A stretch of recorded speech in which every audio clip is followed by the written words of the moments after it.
We'd like to warn you that there's some graphic content ahead, which may not be suitable for all audiences. My name is Schroeder. I am an IBEW electrician. I've been doing electrical work for about 25 years. In 2011, I had a pretty bad arc flash accident that should have taken my life.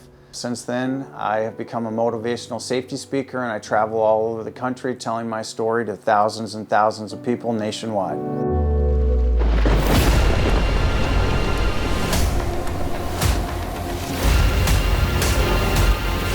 What I had to do that day was, we were working on temporary panel, and we came out of that electrical panel with an SO cord, ran that into the parking garage out of a 480 volt panel, set another transformer, knocked the voltage down to 122.08, and distributed our power throughout the rest of the building. The cord was running right through an area where they were going to need to put glass in the front of the building, and the glazers came in and boxed my cord in the framework. So they needed me to unhook the cord, pull it through the framework, back out through the doorway, hook it back up. Quick, easy, simple. I've done these type of tasks hundreds of times. It did not even seem dangerous to me.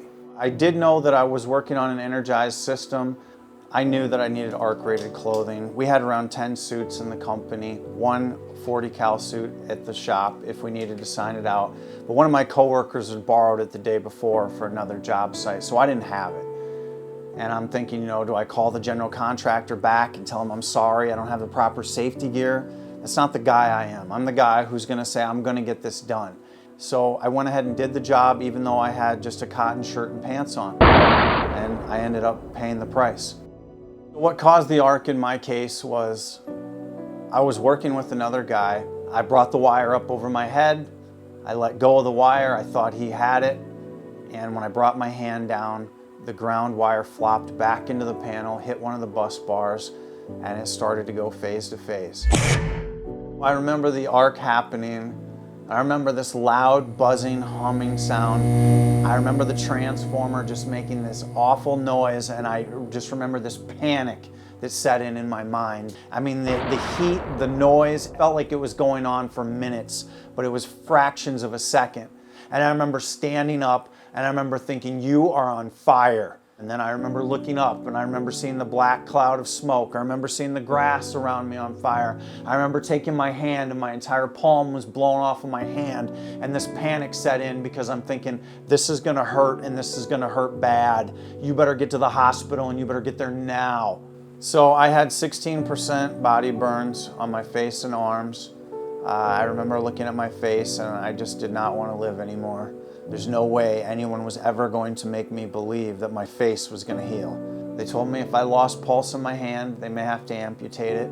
I remember telling my wife, I said, if I wake up, I better have a hand. And I kept thinking, don't let them take my hand, because at that point I had just gotten married, I just had a baby, I had a brand new family. I'm thinking, what am I gonna do if I can't go back and do electrical work? I don't have any other skills, and my anxiety was through the roof. My mental problems that I developed because of this accident, I wasn't a pleasant person to be around. I was an emotional mess, because all the time all I could think about was when my hand was gonna work. I couldn't tie my shoes, I couldn't button my pants, I couldn't button my shirt. They had to sit there and scrape all the scabs off of my face every single night because I didn't have a face shield on. And I knew it every time they ran that blade up my face. And it felt like they were shaving it with a razor blade, only the razor was digging into my skin. I had to think about, I should have had my face shield on. Every time I had to go back there and get a burn bath, I had to think, I should have had my arc-rated shirt on. If I'd have just had an arc-rated shirt on. I was terrified that I was going to keep coming into this pain that I went through during surgery. That pain is intense. They took strips of skin off of my legs and stretched it, put it on my hands and arms. And when I woke up, that is a pain that I'll never, ever, ever be able to describe to anyone. It's the closest thing that I can ever think of would be hell. And I was terrified that I'd wake up in that kind of pain again. So I kept taking the pain pills, So I was scared to get off the pain pills. And then the mental problems, once I did come off of them, I would throw up because I would be in withdrawals, and I couldn't sleep for 3 or 4 weeks, and my poor wife had to support me through all of that. And it took a very strong woman to get me through that. I wouldn't have got it through on my own. All that was going through my mind so that I could get my life back. so that I could use my hand again, so I could look in the mirror and not want to die. All of that because of what I did in one day. So the cost of my accident were around $300,000. I think the big thing that affected us more than anything was the insurance, because when you get a serious OSHA violation on your record, companies don't want to work with you, and we would lose contracts. So it wasn't the actual cost of the accident, it was losing work or explaining to customers why we had a serious OSHA violation on our record. We could have prevented all of this. The $300,000 for medical bills, losing contracts, the serious OSHA violation, simply by putting our employees in ARC-rated shirt and pants and making arc flash suits available on an as-needed basis. Safety has to be a priority, and you have to think about what could happen or what's the worst thing that can happen and try to mitigate those risks.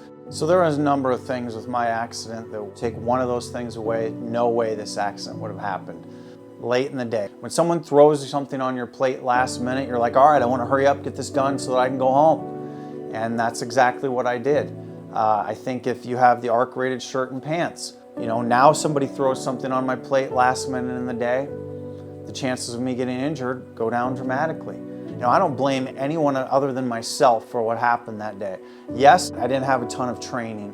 Yes, I didn't have the proper PPE. I was not set up for success, but I still think that I ultimately made the decision that I did that day. And I think there's a lot of other employees out there that are just like me. So my life is different now. I think that this accident was one of the best things that have happened to me just because it changed my perspective on life. I think that every young man thinks that they're invincible. They're not going to get hurt. They can do anything that they want to do, and there aren't going to be consequences. But when I got injured that day, I realized that there's a lot more to life than work. I've gotten this calling to go out and do motivational safety speaking, and I always think there's somebody out there that needs to hear this. It's my job to go up there and impact them and make them choose to make the right decisions, not just check a box. PPE has to be available and ready to use. I think some advice that I would give to other people is you get one life, you get one chance to go out there and make safety a priority. And if you don't, you and your family are ultimately going to pay the price.